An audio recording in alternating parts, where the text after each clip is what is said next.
کی ضرورت میں لکھ رہا ہوتا ہے، اپنے مسائل بیان کر رہا ہوتا ہے، خوشی کی باتیں بہت کم لکھتے ہیں۔ مجھے جو تکلیف تھی، پریشانی تھی، دور ہو گئی، میں بھی مطمئن ہو گیا، لکھا ہی نہیں حضور۔ اور حضور میرے لیے دعا بھی کر رہے ہیں، پریشان بھی ہیں، اور تبشیر سے یہ کہتے ہیں کہ پوچھے ذرا کہ کیا کریں۔ میں بڑا شکر، میں نے حضور سے معافی مانگی، میں نے کہا حضور مجھ سے بہت خوش، آپ کی دعا کو قبول کر لی، اللہ تعالیٰ نے پریشانی دور ہو گئی، لیکن مجھے بتانا چاہیے تھا، میں نے بتایا، آئندہ یہ بتائیے۔ اور یہ آپ تو پھر حضور کو اطلاع بھی دینی چاہیے کہ اللہ تعالیٰ نے اپنا فضل فرمایا ہے۔ اب میں آخر پہ ذمہ داریوں کی طرف آتا ہوں۔ کہتے ہیں نا کہ ذمہ داریاں، ہماری ذمہ داریاں کیا ہیں؟ تو ذمہ داریوں کے حوالے سے سب سے پہلے تو یہ ہے کہ یہ جو خلافت کی نعمت ہے یہ بہت بڑی ہے، اور جن کے پاس نہیں ہے وہ تڑپ رہے ہیں، لیکن اللہ تعالیٰ نے ہمیں یہ نعمت عطا فرمائی۔ صدیوں لوگ انتظار کرتے رہے خلافت کا۔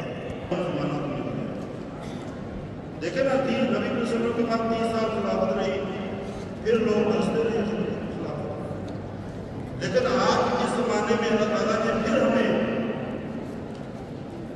خلافت کی نعمت نوازی سے نوازا ہے۔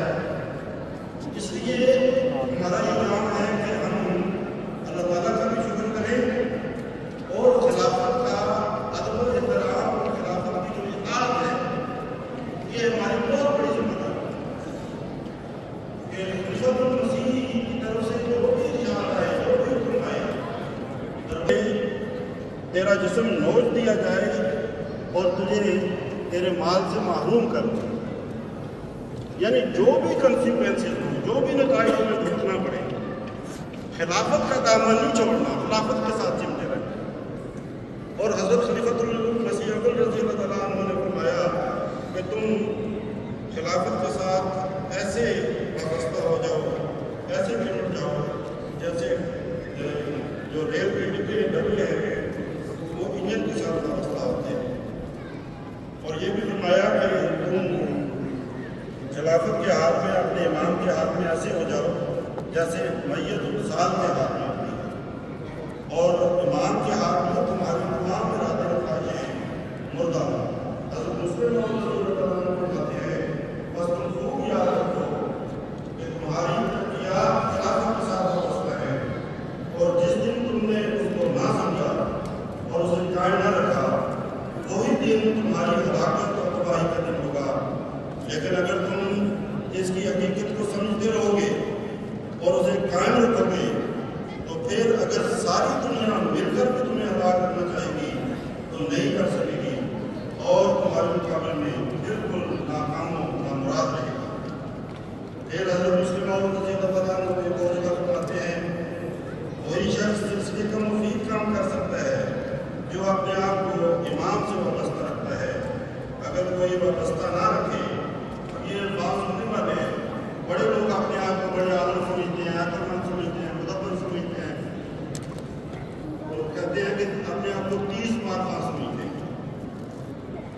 تو حضرت مسلم رضی اللہ تعالیٰ عنہ کیا فرماتے ہیں، وہی شخص سلسلے کا مفید کام کر سکتا ہے جو اپنے آپ کو امام سے وابستہ رکھتا ہے۔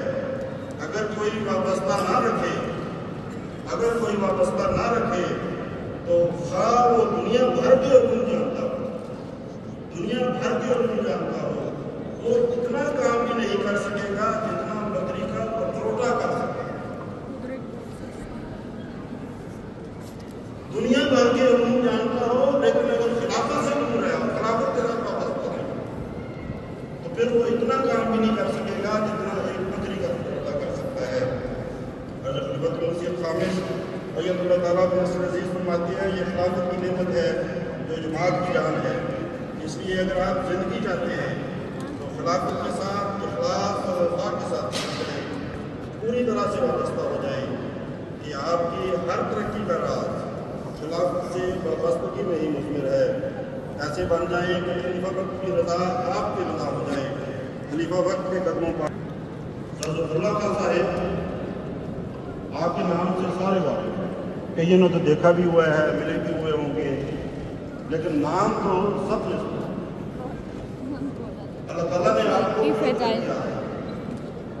اب دیکھیں اگر ہم کی ترقیات کا ذکر کیا جائے تو وائسرائے کی جو ایگزیکٹو کونسل تھی اس کے ممبر رہے ہیں، متحدہ انڈیا کی جو وفاقی عدالت تھی اس میں جج رہے ہیں، انٹرنیشنل کورٹ آف جسٹس کے صدر، پاکستان کے پہلے وزیر خارجہ، یہ قابل ہے۔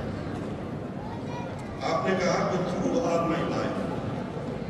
through all my life I was obedient to him، کہ ساری زندگی میں نے ایک کام کیا ہے کہ میں دربار خلافت کی نصرت، اور یہی آپ کی کامیابی کا راستہ۔ خلافت احمدیہ، خلافت احمدیہ، نعرہ تکبیر۔ اس لیے میرے بھائیوں، خلیفہ وقت کی اسکیم کے سوا اور کوئی اسکیم قابل عمل نہیں۔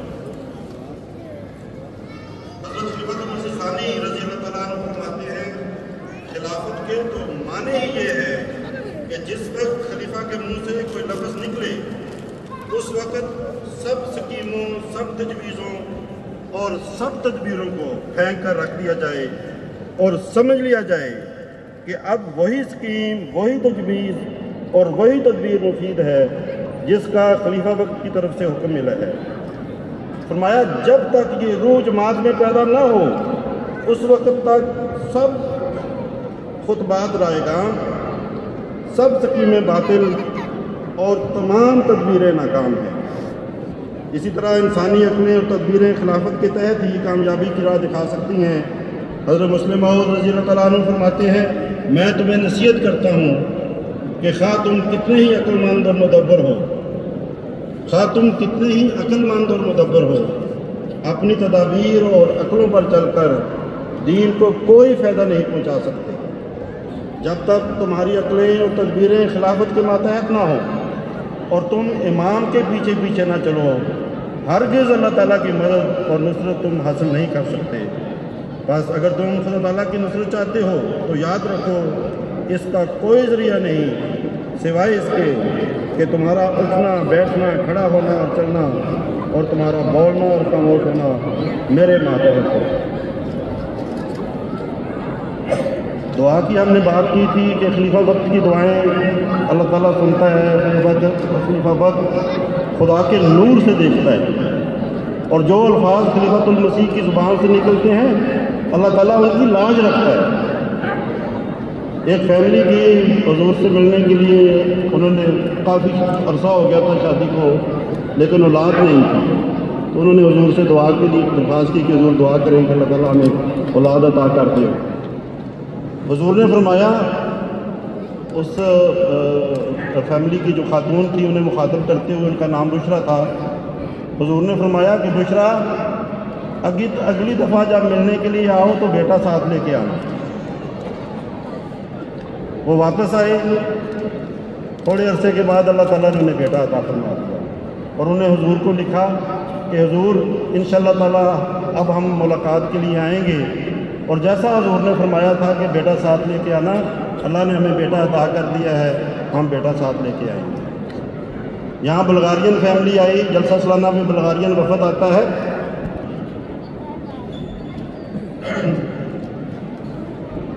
ایک اور بات جس کا ذمہ داری کے حوالے سے صاحب ذکر کرنا چاہتا ہے وہ یہ ہے کہ حضور تو ہمارے لیے دعا کرتے ہیں، ہمیں لکھنا بھی چاہیے دعا۔ یہ خیال کہ اچھا ہم حضور کا کام بڑھانے والے بن جائیں گے اور حضور کون سا ہمارا خط پڑھ کے ہمارا نام لے کے ہمارے لیے دعا کریں، یہ سوچ غلط ہے۔ حضور نام لے کے کریں یا نہ کریں، یہ یاد رکھیں کہ اگر ہم حضور کی خدمت میں دعا کے لیے خط نہیں لکھتے تو ہم حضور کی دعاؤں کی طرف جو کھڑکی کھلتی ہے وہ کھڑکی نہیں کھولتے۔ جو ہی ہم نے خط لکھا تو حضور کی دعاؤں کا فیض اس کھڑکی کے ذریعے سے جو خط لکھ کے ہم نے کھولی ہے ہمیں پہنچنا شروع۔ اس لیے یہ بھی ہماری ذمہ داری ہے کہ ہم حضور کو دعاؤں کے لیے بھی خط لکھیں، حضور سے مشورہ بھی کریں، حضور سے اپنے جو معاملات ہیں حضور کو لے کے تو حضور سے مشورہ بھی لیں۔ پھر یہ ہے کہ ایک جو آخری بات ہے جو کرنی چاہتا ہوں یہ ہے کہ ابھی کچھ عرصہ پہلے آپ جانتے ہیں کہ حضور نے اپنے لیے دعا کی ہے، اور جب سے حضور خلیفہ بنے ہیں نا مجھے نہیں یاد کہ حضور نے کبھی اپنے لیے جماعت کو دعا کی ہے، اور حضور نے فرمایا کہ دعا کریں کہ اللہ تعالیٰ جتنی میری زندگی ہے اللہ تعالیٰ فعال زندگی ہے، تو ہم تو یہ دعا کریں گے کہ اللہ تعالیٰ ہمارے خلیفہ کو لمبی زندگی عطا کرے، صحت والی زندگی عطا کرے اور فعال زندگی عطا کرے۔ حضور دن رات ہمارے لیے دعائیں کریں، دن رات ہمارے کام میں قدر کریں۔ کیا ہمارا یہ فرض نہیں بنتا کہ ہم بھی جاگیں اور ہم بھی بتا دیں؟ کسی نے یہ کیا کہا ہے کہ قوم عامر جاگ تو بھی جاگ، اس کے واسطے من بن کراتے جو تیرے درد میں سجا دے۔ حضور تو ہمارے درد میں نہیں سجا۔ اب ہمارا کام یہ ہے کہ ہم بھی اپنی ہر نماز حضور انور کی صحت و سلامتی کے لیے اور آپ کے کاموں میں برکت کے لیے اور کامیابی کے لیے سب سے دعا کرتے ہیں۔ یہ ہماری بہت بڑی ذمہ داری ہے، ہر ناظر کی، ہر احمدی کی یہ بہت بڑی ذمہ داری ہے۔ اللہ تعالیٰ ہمیں اس ذمہ داری کو نبھانے کی توفیق عطا فرمائے۔ آخر میں جو عہد ہم نے کیا تھا، حضرت خلیفۃ مسیح ثانی نے وہ عہد دہرایا تھا، خلیفۃ مسیح خامس سید اللہ تعالیٰ بن نصر عزیز نے بھی وہ عہد دہرایا۔ اس کا ایک حصہ پیش کر کے میں اپنی تقریر کو ختم کروں گا۔ وہ عہد یہ ہے کہ ہم اس بات کا بھی اقرار کرتے ہیں کہ ہم نظام خلافت کی حفاظت اور اس کے استحکام کے لیے آخر دم تک جدوجہد کرتے رہیں گے، اور اپنی اولاد اور اولاد کو ہمیشہ خلافت سے وابستہ رہنے اور اس کی برکات سے مستفیض ہونے کی تلقین کرتے رہیں گے، تاکہ قیامت تک خلافت احمدیہ محفوظ چلی جائے اور قیامت تک سلسلہ احمدیہ نظریہ اسلام کی اشاعت ہوتی رہے، اور محمد رسول اللہ صلی اللہ علیہ وسلم کا جھنڈا دنیا کے تمام جنوں سے اونچا لہرانے لگے۔ اے اللہ ہمیں اس عہد کو پورا کرنے کی توفیق عطا فرما۔ اللہم آمین، اللہم آمین، اللہم آمین۔ الہی ہمیں تو فراست عطا کر، خلافت سے گہری محبت عطا کر، ہمیں دکھ نہ دے کوئی لغزش ہماری، رہے گا خلافت کا فیضان جاری انشاءاللہ۔